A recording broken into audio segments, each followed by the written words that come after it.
What the deal be, everybody in Brookago? I hope you're all doing really well. It is nice to know that our president is a goddamn crackhead. Spawn On Me is the premier podcast spotlighting people of color. Every week, we talk news, what we've been playing, and tell you who's invited to the cookout. Our show is all about talking about gaming through a prism of blackness, because we are the culture. Welcome to Brookago, y'all. What up, everybody? I hope you're all doing well. This is the Spawn On Me podcast with Kahlief Adams. I'm your host, Kahlief Adams. I hope you're all doing really well. I hope everyone is doing their thing. I hope you're social distancing. I hope you're taking care of yourself. I hope you are making sure that you are safe in the world. I hope you are all doing all the wonderful things that you can and what this life will give you. Because you know what? If we really want to take a step back for a hot second and look at the totality of what most people are going through on the planet, I want you to take a minute, I want you to look back, I want you to reflect and think about all the dope stuff that you have in your life. Take a moment to do that. I think it's worth it. I think it makes everything kind of wrap itself around in perspective. And I think that that's a fantastic thing to be able to do. So, massive love to everybody for coming through tonight. I started a little bit late. I was feeling a little bit tired and kind of out of it, but you know, the energy that we have in the chat right now and energy that we have at home on the internet, you know, is a wonderful thing. If you missed our podcast last week, make sure you go check that bad boy out. We have a lot of cool things that are going on in that way. A lot of cool, fun things that got talked about last week. We talked a little bit about more of the Xbox Series X and some impressions. Again, the embargo is now up for fuller and larger and more comprehensive impressions in that way. So, you know, we have a couple of things. It's interesting because the way that Microsoft has done their embargo, it has made it a little bit more difficult for a small show that we are to be able to kind of get ahead of the curve, and it doesn't feel like we're kind of saying anything new that anybody else hasn't said already. But we do have a couple of nuggets of things tonight to share with some of the things that we got a chance to check out and some other games we got a chance to play and you know, getting a chance to talk about all that kind of stuff. I want to say again, massive love to our folks over at Fanbyte for always giving us the love that they deserve, giving them the love that they deserve for giving us love. And also got to give massive shout outs to everybody in Brookago for continuing to be the best community on the planet. A couple of things we're going to do this week. We're going to talk a little bit about the news. We have a couple of things to get into there. We have a couple of conversations around Assassin's Creed Valhalla. There was a lot of interesting conversations on the internet that happened today around that. I'm seeing some love in the chat right now. Again, everybody in podcast land, you may not be able to see this, but I will tell you, and I will tell you exactly what Dr. Jones, who's one of my favorite people on the planet, is now slandering me and my cooking of my ribs in our wonderful chat. So if you want to see more slander of me and my cooking, you should be here every Thursday evening around 7 p.m. at twitch.tv/SpawnOnMe to go check out more of the stuff that we have in here, because we have a lot of fun going on in all these spaces. So a lot of stuff to dig into this week for sure. We have a new segment as well that we're going to hit after the break called AKA, which stands for Ask Kahlief Anything. So if you are a fan of the show, you want to be a part of the show, you get to do that if you leave us a voicemail. Leave us a voicemail at speakpipe.com/SpawnOnMe. That's speakpipe.com/SpawnOnMe. You can leave us a rib slander voicemail. I will play it on the air. Again, there's no boundaries here for what we can talk about in real ways with the community and with all of you here. I want to make sure that this is a place that we can all have fun and dig into everything that we talk about: video games, life, all that cool stuff. If you have anything you want to ask me, I'm an open book, and this is the place to be able to do it. So speakpipe.com/SpawnOnMe. We already have 4 emails. So I keep saying emails, 4 voicemails for this week of varying degrees of coolness and wonderful stuff that's happening in that space. So a couple of quick things that I want to dig into. One, we had a really interesting and fun thing that happened to us in the show. We also have our fam in the chat right now, Zombie Kills, who got to be a part of this as well. The folks from ABC reached out to us alongside Dr. Kishana Gray. Again, if you listen to our Black Academics episode way back in the day, like 5 years ago at this point, she was a part of that show. And she is brilliant for everything that she does. She is amazing and amazing at all the things that she touches. So to be able to get a chance to do this thing with her was pretty fantastic. ABC reached out to her. She reached out to me. I reached out to Zombie. And we got a chance to talk about racing games on ABC. It's not out yet. It'll be a part of Good Morning America at some point soon, hopefully sooner than later, because then we get a chance to share it all with you. I have a feeling Zombie and I have talked about us doing a watch party. Maybe we'll do a co-stream where we'll just, jump on and watch it with everybody, folks who didn't get a chance to see it. We'll try to figure out how to get a copy of that somehow when it drops. And trust me, once it drops, we're definitely going to be sharing it in multiple places. So you'll be able to hear our take on, the conversation around racing games and racism in games in the space, which was pretty fantastic. Again, it's difficult to talk about that stuff in a real comprehensive way, only because it has been a part of our gaming experiences for so long. Misogyny, racism, all those things have kind of been connected in those spaces as soon as the online world became a real thing. So I think we handled it. We crushed it. I think we did a fantastic job. Zombie is brilliant as usual. Again, making sure that, she gets her due, and Kishana is amazing. Kaylin, amazing and brilliant also, who was featured in that grouping of folks. So really excited for that. I feel like that is going to be a huge thing for the show. That may be a thing that blows us up in a way, probably good and bad, if we're being really honest about it. So I'm excited for that to become a thing. Another thing that we got a chance to check out, or I got a chance to check out this week, was again Assassin's Creed Valhalla. So a lot of people have been talking about that game. I was at a preview event, I was in a preview stream, is the way that these things kind of work now. There is no preview event to go to. They basically pipe the gameplay into you and then send you a drive with all the stuff back. I think the two parts for a lot of folks who are thinking about this, especially because it's going to be a part of the next gen lineup, is, how's that gameplay? What's what's kind of crux of what they're trying to do? What are the new systems that they're going to have in there, and things that you find that are going to be kind of interesting in the way that you play it? Again, it's set in a Viking world that's going to be, kind of the landscape for what those characters are going to be doing. Of course, there's all these different interconnected systems within Assassin's Creed, but having the kind of main protagonist and the main folks that you're going to be Vikings changes the way that particular game is going to wind up being. There's a couple of quick things that I wanted to share in terms of videos that I got a chance to capture. Of course, we had like a long session that was probably like 2 or 3 hours of playing Valhalla. And you get the usual hack and slash kind of stuff, and you get the other parts of the systems that work together, stuff you kind of already understand and know from an Assassin's Creed perspective. There were two things I did want to show off on stream, and I'll talk you through it if you're in podcast land. One of the major parts was actually around the customization of Elvor. One of the biggest parts of the Assassin's Creed series has been that they haven't really given you a place to customize your character in a way that felt really good. It's always been kind of like you throw in more armor, all that kind of stuff. And there was the biggest part of that conversation, which was around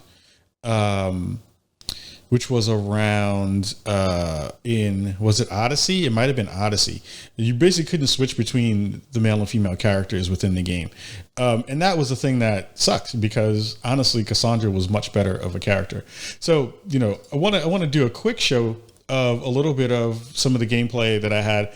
And you can kind of see when you're watching this, if you're watching this on Twitch and if you're watching this on our YouTube channel, what really came across that was fantastic was there are a lot of cool options for her. I don't really pick the dudes in these games because they're kind of boring. And to be honest, the dude who was in the game prior or in this iteration of Assassin's Creed, his voice doesn't fit his body at all. So it's kind of boring. And that part doesn't feel fun to play. So I wanted to make my version of Eivor into someone who looked super, super badass. So, I have her with a shaved head, tattooed up and face tattoos, all that kind of stuff. And it just feels better for when I'm trying to make that character into who I think Eivor is going to wind up being. So I was super excited about that. I feel like, the fidelity that's going to be in that game is one thing. It's a beautiful game. It really is pretty in lots of different ways.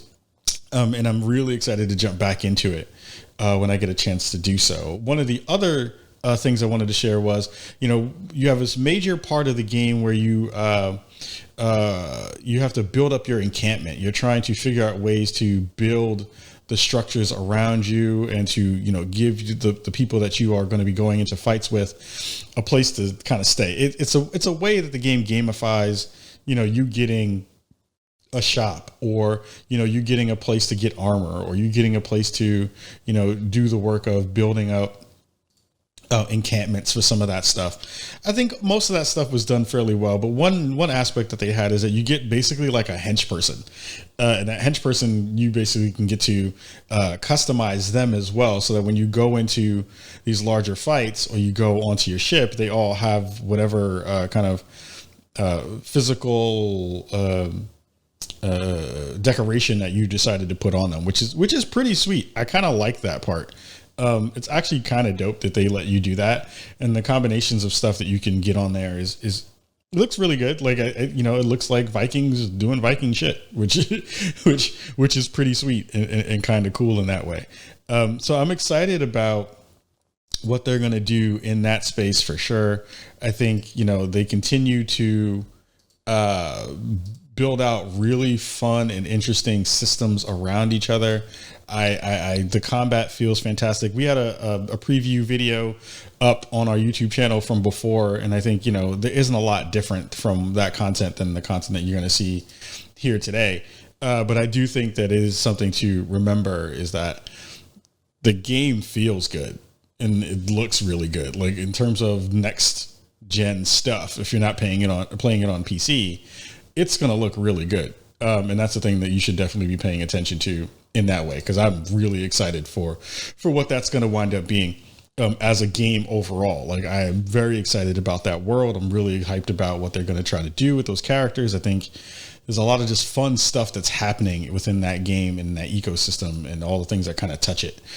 So very excited about what they're going to be doing there, because it's just fun. I'm just hyped for what they're going to wind up doing.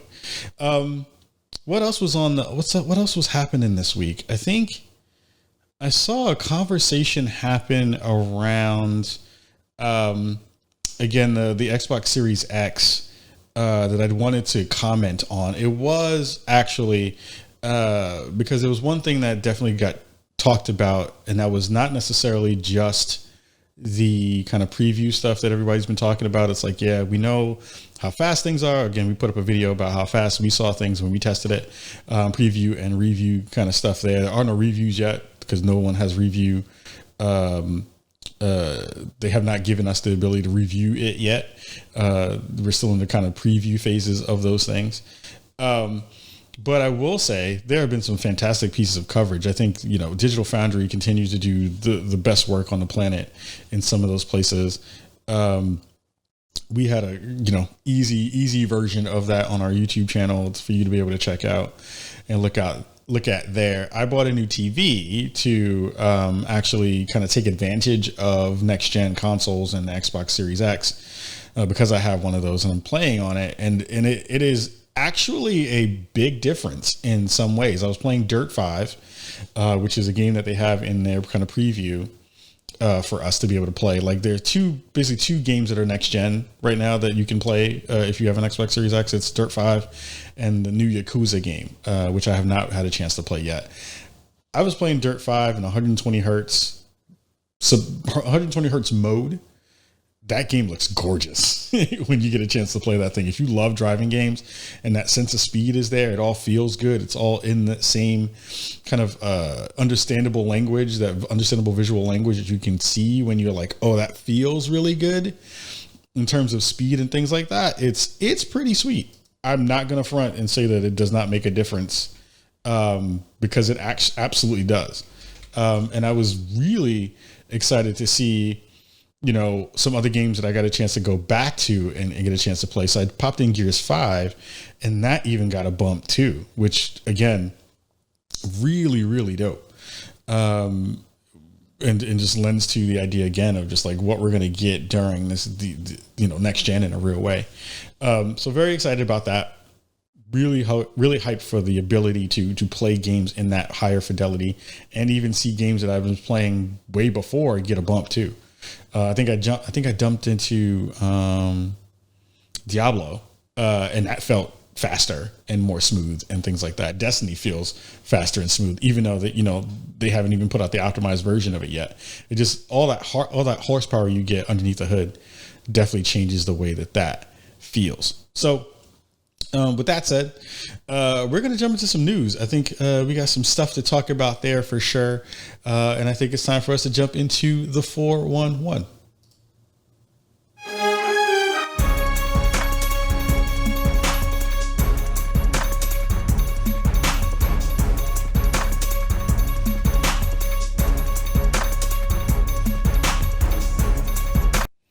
So the first story in the 411 for this week is all about Sony. Sony is part of most of the stories this week because they had a couple of different things they got a chance to talk about.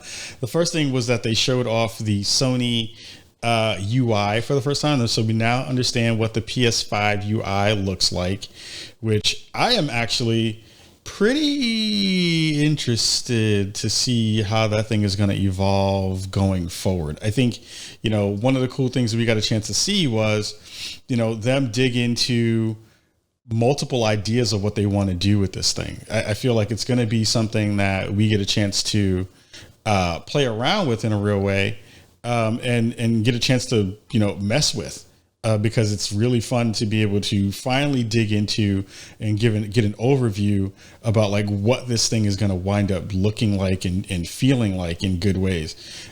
They still have a little bit of the XMB kind of thing in there. It feels like that is still a part of the conversation in a real way. What I did like and did feel was pretty sweet about what they were trying to do, was this kind of card system that they have, which I think is really kind of cool. One of the things I thought was brilliant about what they were trying to figure out, or the connective tissue there as well, has been they want you to be able to interact with the menus in a way that feels like like it's kind of part of the experience, even when you're playing the games, which I thought was an interesting way to kind of go about it. You have your kind of ideas of what the UI is going to wind up doing and what you need it for. But what I thought was pretty smart was the fact that they have figured out a way to not only bring that into the space so that it feels like not only an integrated part of the experience, but it feels useful. So like you being able to look up specific things while you're playing the game is smart. You being able to dig through and be like, oh, I took a screenshot. It's right here. Let me get that thing instead of having to jump through 3 or 4 different menus. Them having some percentages of like, how much of this section of a game did you finish?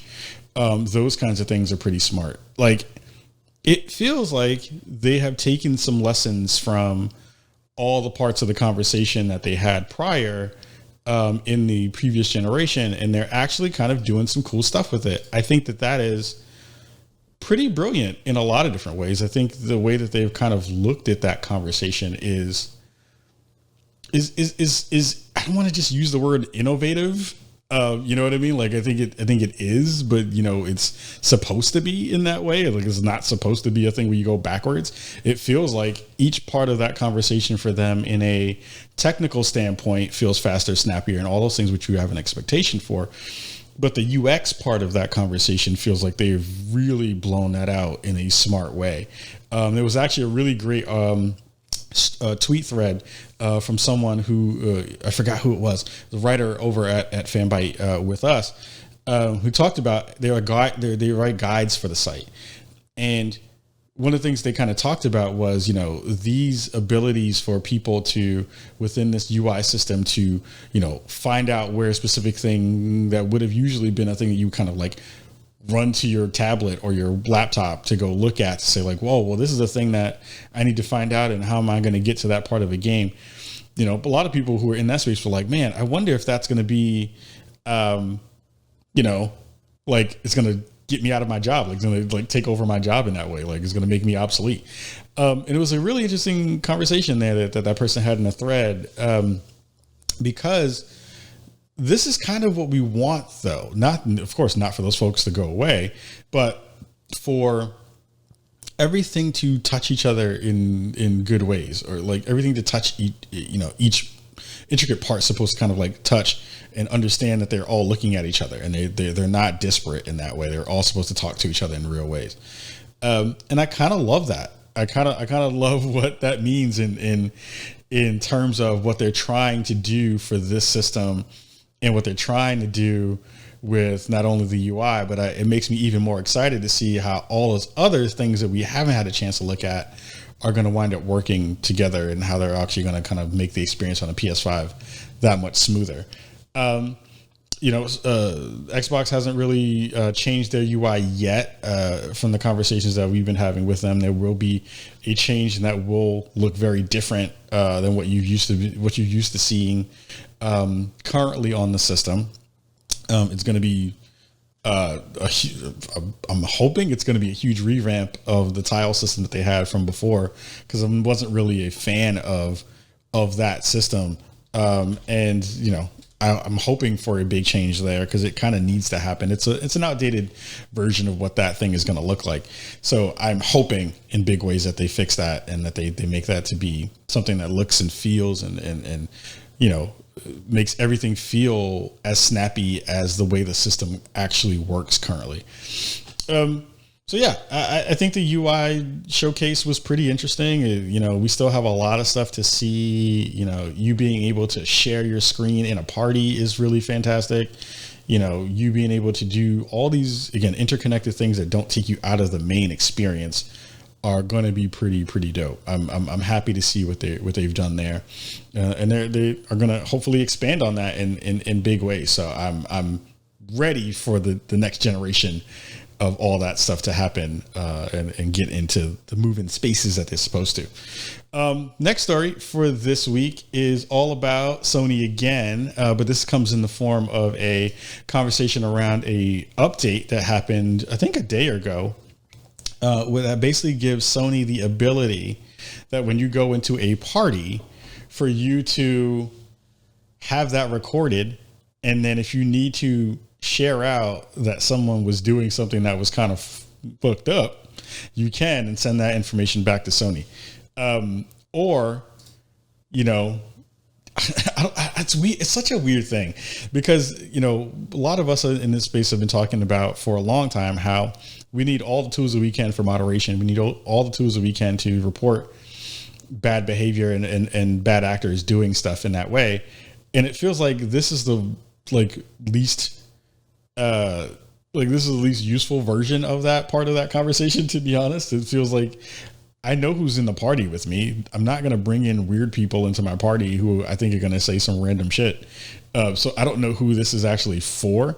One of the things that happens when this whole system is now in place, what happens is when you enable the feature, it says voice chat recording for moderation is a feature that will be available for on the PS5 when it launches, and we will be enabling users to record their voice chats on PS5 and submit them for moderation review. Sony said the pop-up you're seeing on the PS4 right now is to let you know that when you participate in a chat with a PS5 user post-launch, they may submit those recordings to the PS5 console to Sony Interactive Entertainment. It says on PS4, users will see a warning when joining voice chat that reads voice chats may be recorded for moderation. By joining, you agree to being recorded. And PS4 owners will now see the following explanation under about party safety in the console's party settings. Basically, they said, we want PSN to be fun for everyone, which is why we have a community code of conduct. Please be aware that voice chats and parties may be recorded and sent to us by others. By participating in voice chat, you agree to having your voice recorded. When behaviors that violate the community code of conduct are reported, PlayStation Safety will review the reports, check, and see if there are any genuine violations. These recordings will only be used for safety moderation purposes for Sony by PlayStation Safety. I mean, I don't know, right? It's like, in theory, that would be a good thing. You would want that stuff to be in a space where you'd be able to because the hardest thing is like proving that some real random shit happened on any of these systems. Like, again, if no one says a thing and you weren't recording it because you were recording your gameplay, or if you weren't recording it because you knew someone was going to say something that just felt like you got that like spidey sense to be able to see that someone was going to say something real ratchet, there's no real way to capture that stuff. But also, those people are never going to be in your party. Those people are never going to be in your party because you're not going to invite assholes into your party. So I don't know how that is supposed to be beneficial when most of that stuff actually goes into a spot that should be for public spaces.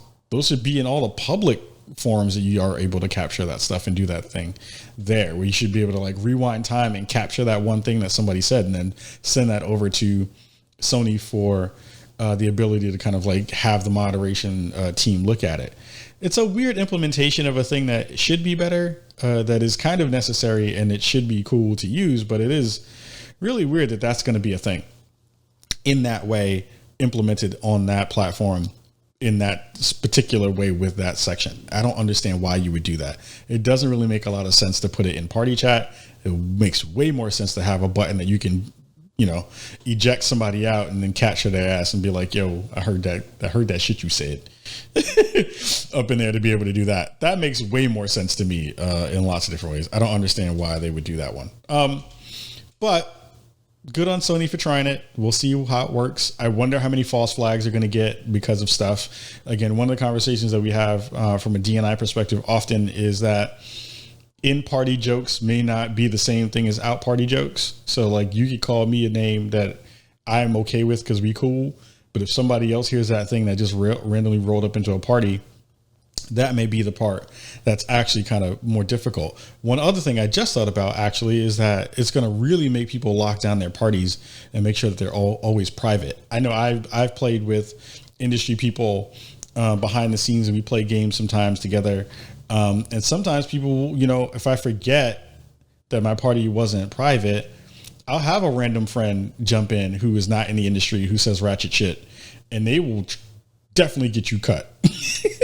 And that shit is not fun, to be able to have to like try to explain to some people what, those in conversations are, as opposed to some of your out conversations. We have mad ratchet people in our lives. Everybody has ratchet people in their lives. And sometimes when you're playing with people, that's business. You're playing with people for business, and you're playing with people in different groups. And sometimes those folks who are in those different groups, like, that joint don't work. You know what I'm saying? Like, right, exactly. Black Kevin in the chat, he says, I'm the only one that can call Ka a baby shirt gangster. I understand what that comes from. That was from way back in the day from Character Select, when we did our show back in the day. I'm not rocking a baby shirt right now. I'm actually rocking a nice Spacer's Choice shirt. Thank you to all our wonderful friends over at Private Division for sending me that lovely shirt. So we'll see what that means in real ways. I'm excited to see how they're going to massage that. I want to see what they're actually going to do later to kind of refine that, and if they're going to expand that into ways. And then you have to try to figure out, like, how is that going to work when moderation doesn't work well?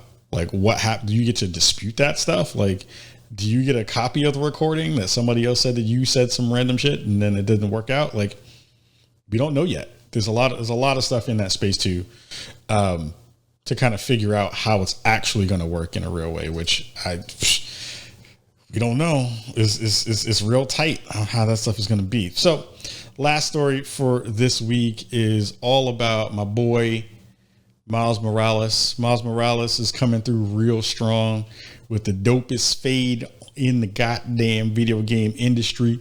His fade is looking real tight, looking real good. One of the things that I wanted to dig into because it was really fun and everybody lost their minds was the fact that, in, this version of the game, he's going to have a companion. He's going to have a bodega cat that is going to help you fight when you get into battles with people. I think that's dope. I think that's going to be pretty freaking amazing, to be honest. Like the fact that you'll be able to get one of the toughest animals in the world to be able to fight with you in terms of a goddamn bodega cat, because bodega cats don't care about nothing. They live on gumption and strife and hate and maltas and all the other stuff that's in a bodega that you could probably get. Like, I feel like bodega cats are the last animal that you would ever see like become extinct. There's no way, like, because they're a totally different version of animal. They're not like regular cats. They're like bodega cats. Definitely are the ones that will be able to tell you like, yo, that's a trap house that looks like a bodega, because all they have is like old meat and bleach in the joint. So it's like, how do you get one of those to be like the mascot for the new Spider-Man, which I think is dope. I'm really excited for it again. I feel like this is really smart on Insomniac's point to be able to kind of get the flavor of what New York is supposed to be. And we know New York is, full of bodegas. Bodegas are one of the things that are like special to New York. It's the thing I actually physically miss now that I'm no longer in New York. Like the fact that you could just roll over to a bodega and then go get what you need, dip out, and then, be on your way. It's pretty sweet. Like it's pretty dope. I can't front on that at all. Like bodegas are the best. It's better than Whole Foods by far. But anyway, super cool. I think it's really interesting. I would love to see, what that means in real ways for other stuff within the game. Game Informer has a big blowout about what other stuff is going to be in that space for that game. And they do fantastic jobs when it comes to getting like first looks at games like this that are going to be something that we're all going to play a bunch of. So I am very, very excited for that. Mass shout out to Bodega Cats. It's like, I feel like every cat that's been in a bodega knows how to do the bachata. Like they have to. They just have to. There's no way that they can't do it, right? It's got to be a thing that they do. So I don't know. We'll see. I'm excited for it. Mad love to Bodega Cats in a real way. Before we get up out of here shout out to Dr. Jones, who says big up to Chopped Cheese. Yo, Chopped Cheese are the joint. I can't front. Before we get up out of here, we have a new segment for the show. Something I'm actually really excited about, and something that I've been trying to do for a long time now has been trying to figure out a way to get all of you at home to interact with me even more during the show. A thing that I remember from really old podcasts that I used to love and listen to was having all of you kind of call in, having the listeners call in and give us other stuff to talk about and other angles to dig into. And we're going to do a little bit of that with our debut of our first AKA Ask Ka Anything.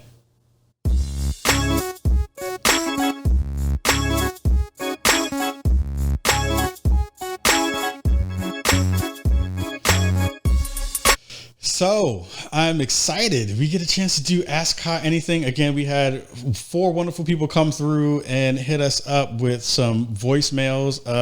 Again, I tried to, the first episode of this, the first version of this, I had to listen to everything beforehand because one of the joints that we got was real ratchet. It was talking about people poo-pooing and doo-dooing on the toilet. And I was like, this is not a thing that is going to be good content. I don't understand what you want me to talk to you about because all you talked about was how you had to doo-doo. And I was like, there's nothing I got for that. Nothing. I have nothing for you having a boo-boo. I hope everything is all right. I hope you social distance from your ass, and then you hopefully figured out ways to wipe right because that sounded real gross, and I don't know what that was about. So I have no idea, no reason why, But that's what happens when you put the call out on the internet for people to send you content. I was like, wow, what is happening on the planet? So anyway, we're going to try to jazz this up a little bit later, try to get some good graphics for, the folks' voicemails in a way that kind of displays that stuff really well on screen. I'll try to figure out some captions for some of that stuff too, to see if there's a way to make that work for that. And we need captions on the show in general, because that's the thing that we need to figure out and make that happen. But yeah, I'm excited to do our first version of it. It's going to be kind of cool. We'll see how it works, and we'll see if it gets done. So first one is up from our friend Jarrett Green. I think we had talked a lot about crunch last week because of the conversations between Paris and Jason Schreier and Cyberpunk.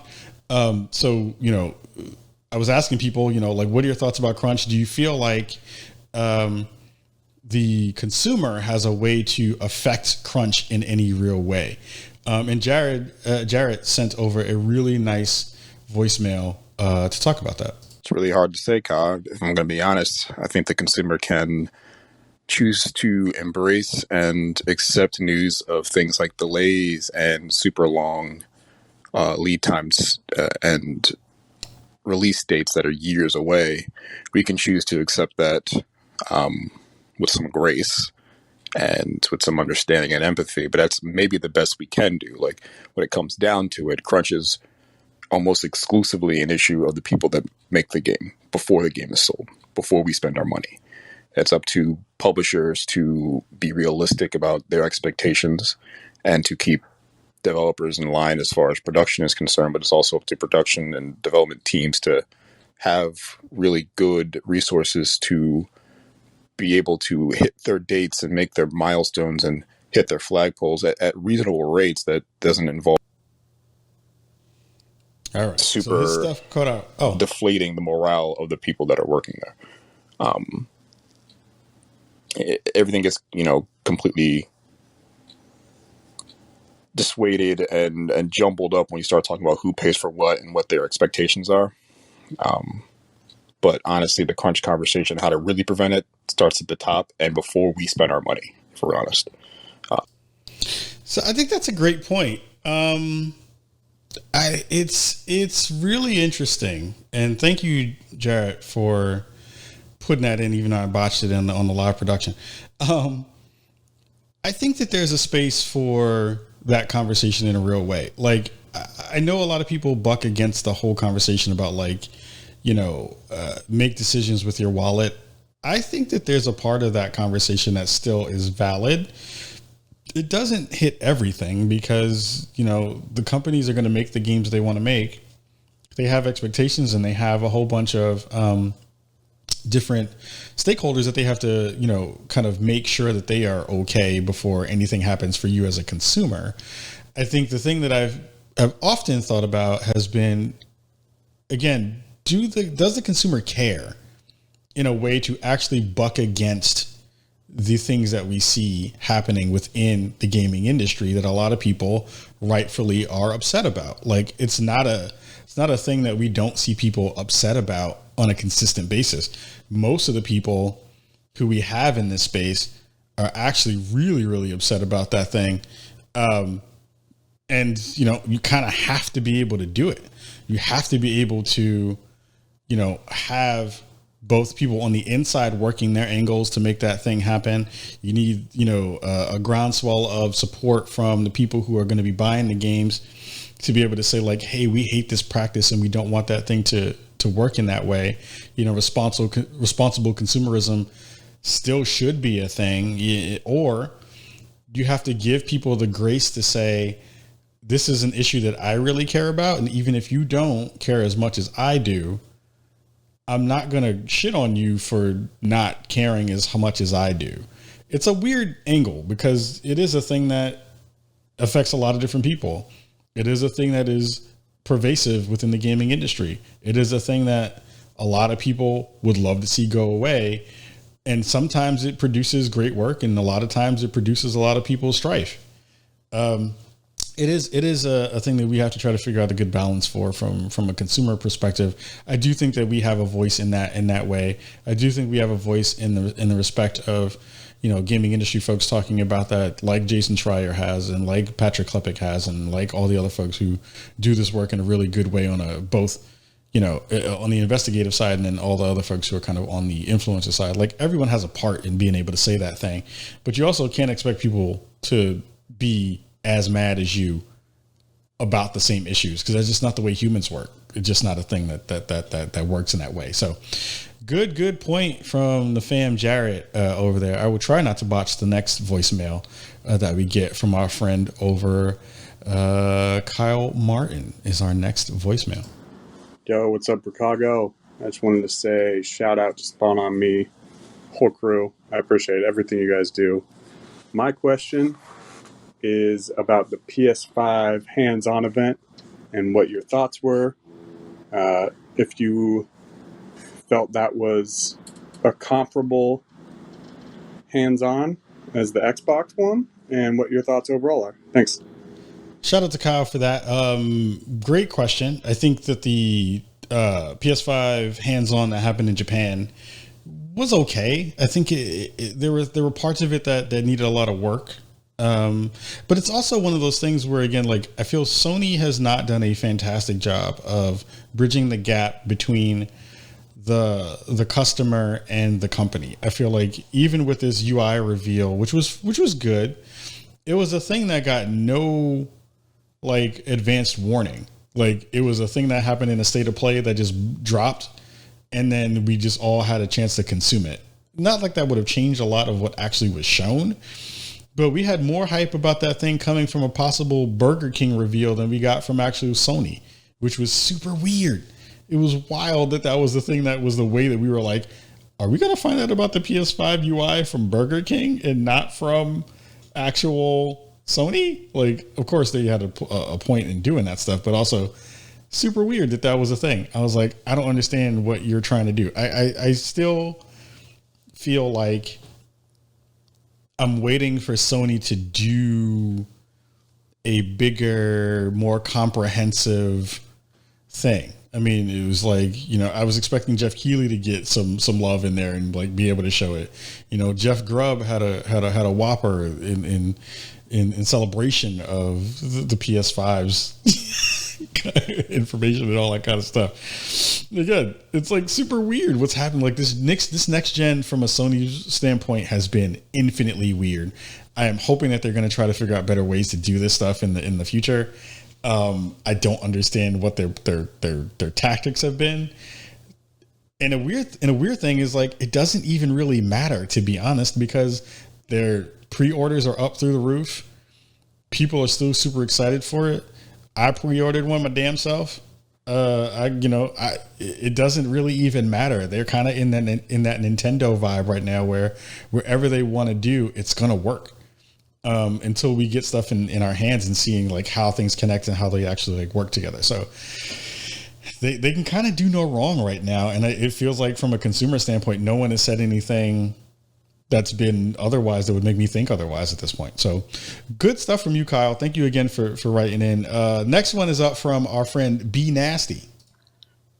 Hi, is this thing on? Okay, I think it is. Hi there. My name is Brittany, and it is my understanding that the creator of Spawn on Me is a fan of prune cookies, and I just cannot figure out this abomination, this love for this fruit cookie, and I was hoping someone could elaborate. Thank you for your time. Shout out to whoever that Brittany person is. I don't know who the hell that would be. Brittany something or other and some stuff, and who knows who that could possibly be. I think that is our wonderful friend Brittany Brombacher from the wonderful What's Good Games, giving me shit about fruit cookies, aka oatmeal raisin cookies, which are the best cookies on the goddamn planet.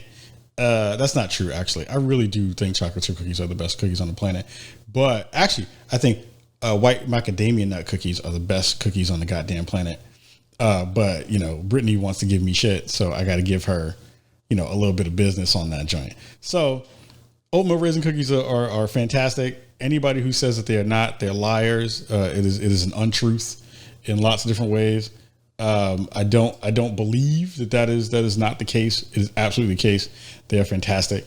But I got to give Brittany mad love for. I'm getting slander in the chat right now. People talking about how me talking about oatmeal raisin cookies is terrible, but I have to give love to.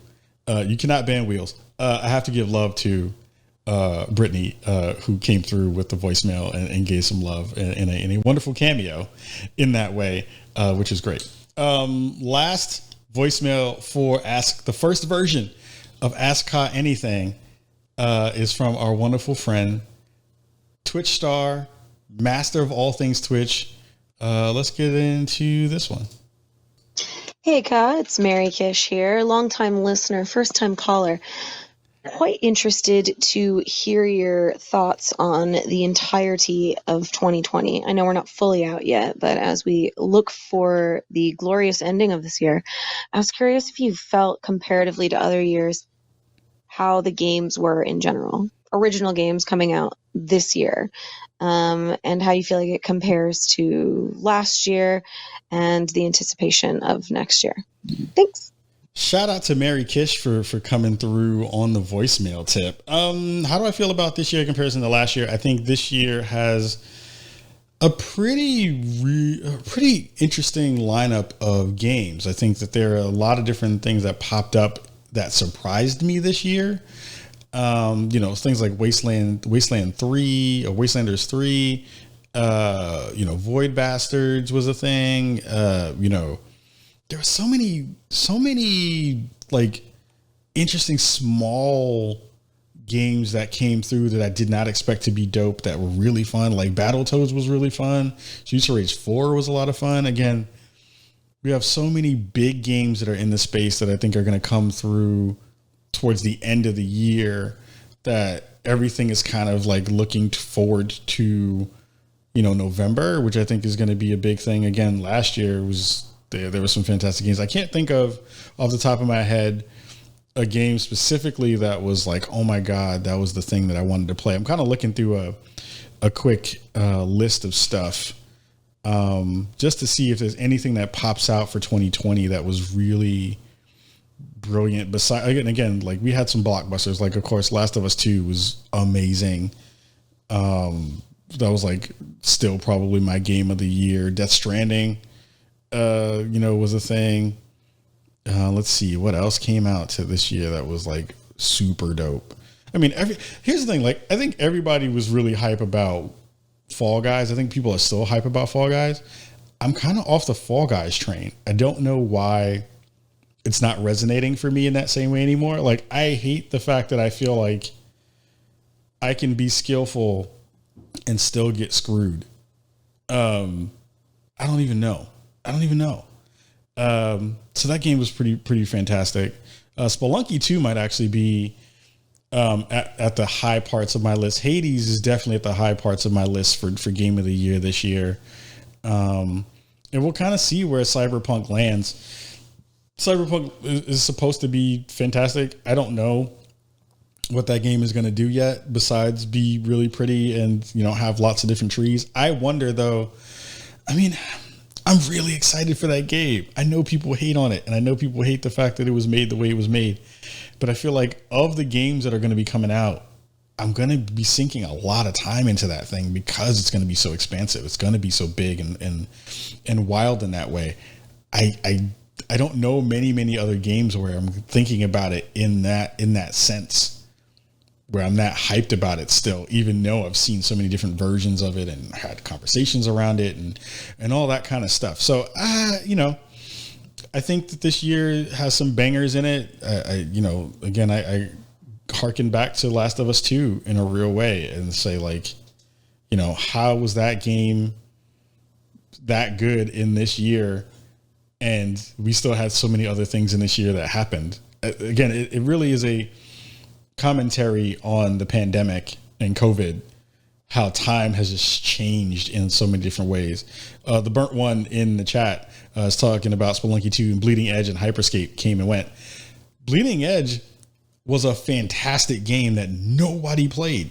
Nobody played that game. I played the hell out of that game and nobody played that game. Hyperscape, I would actually say, is probably one of the better BR experiences I've had this year, and nobody played that joint.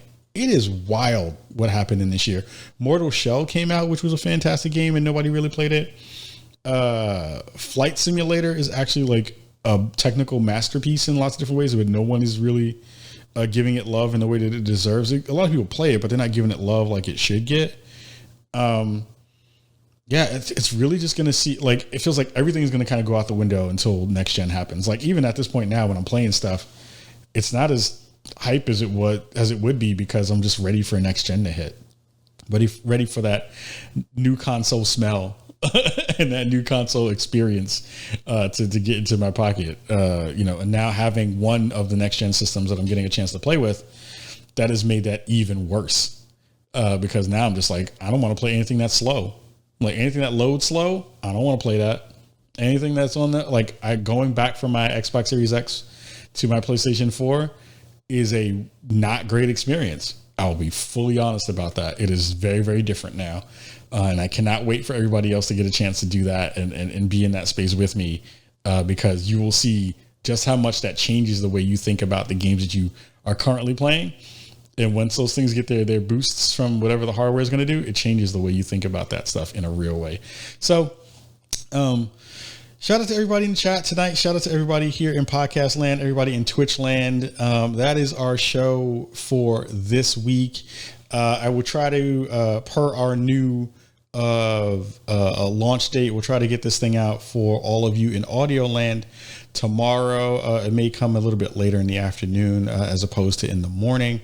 But I tell you this, it's been a really fun week to be able to be chopping it up with you all online and all those kinds of stuff and getting to talk to you all on social media. Again, thank you so much for the love about the ABC thing that happened or will be happening once that goes out. I'm sure that's going to blow up a whole bunch. Massive love to our folks over at Vin Porter. We're still sponsored by them. They sent us 3 amazing bottles of wine. We're going to be doing something actually really cool with them soon. We finally got our coupon code for all of you at home. You get 15% off. We'll be sharing that out on social media. One of the things that is actually going to be really dope is when we talked to them about what we wanted to do with them and work with them on, 2 things are really cool.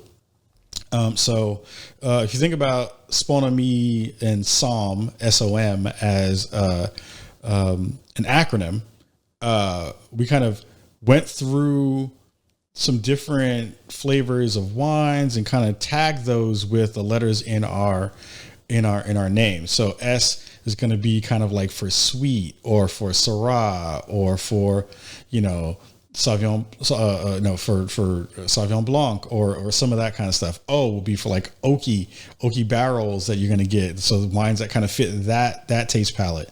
M is going to be for like Merlot or for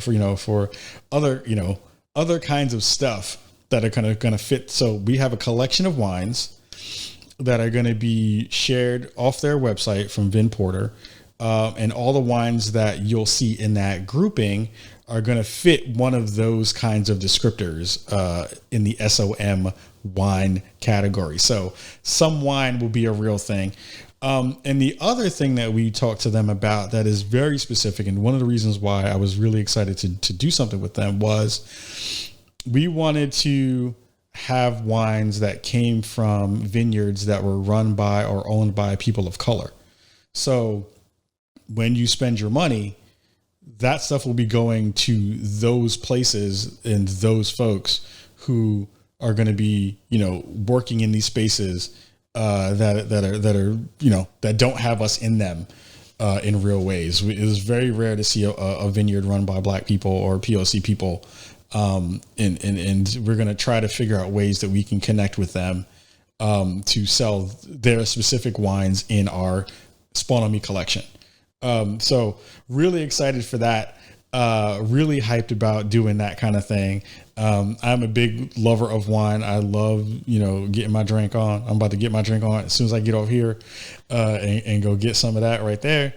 But that's, again, like, when we talk about, supporting our POC folks and talking about supporting Black folks and being a part of the culture, it is an all-encompassing thing when I talk about that. It is not just video games. It's not just the podcast. It's not just the Twitch stuff. It's about how do we support each other? How do we, get that money? How do we financially support each other in that way and support our communities in that way? And I'll be working with them to build that out throughout the time that we're doing cool stuff with them. So some of the ones that are in the grouping currently, some of them are not POC owned, but we're working towards that. So, we'll be trying to profile some of those people as well when we talk about it. So I'll be sharing, whatever wine it may possibly be, show it on stream, talk about, who those people are and see if we can do some profiles on those people too, so that you at home can buy some dope wine for some folks who are POC folks. So cool stuff in the works. A lot of things happening in the background. Again, thank you to everybody who shared out the tweets as well about me looking for some tech sponsors for our new Spawn on Me studio. This is a temporary space. Is the reason why I got the green screen up right now, because it looks raggedy behind me. And we're going to try to blow out our basement. We have a new home, try to blow out the basement, make it into something that is very special and very unique in the Spawn on Me way. Try to make it an actual Brookago, if you catch my drift. And we need some help on that. So, if you're a tech partner, we need PCs, we need monitors, we need all that kind of stuff. We want to make that entertainment space look different, because we want to do more content. That's not just this. We want to start to blow out our YouTube content in a real way. We need space for that. We need, stuff for those things to happen. So if you can help on that end and you listen to the show, or people who can help and you listen to the show, shout that stuff out. It makes it easy, and you help us do that work. So we're up out of here. Thank you again for listening to Spawn on Me with Kahlief Adams. I love you all. It's been a fantastic show. Real quick, shout out to our friends over at Kinda Funny for getting that work with the dope folks from the Biden campaign. That is super cool. They're going to be showing off the Animal Crossing island for Joe Biden and Kamala Harris. That is a huge get. We want to get Kamala on the show to talk to all of you about all the things that are in that space. I think there's some good conversations to have from a political standpoint that we'd be able to talk to her on. And it would be nice to maybe make that happen. So if you can also make that work, please let me know. Much love, everybody. Have a wonderful night. Please take care of yourselves. Be safe. Be nice to each other. It was really nice to see so many nice comments on our YouTube stuff, on the podcast and online. It felt really nice to see people being nice again. So continue to do that work, and we'll see you all here next week, 7 p.m. PST on Thursday. We'll be on Monday, for the NFL game, because they moved it from Thursday to Monday. So come back here, twitch.tv/SpawnOnMe, to watch us do more cool stuff with the NFL as well. And leave us some voicemails, speakpipe.com/SpawnOnMe. And please don't talk about poop. No poop. Please no poop. All right, everybody. Have a good night.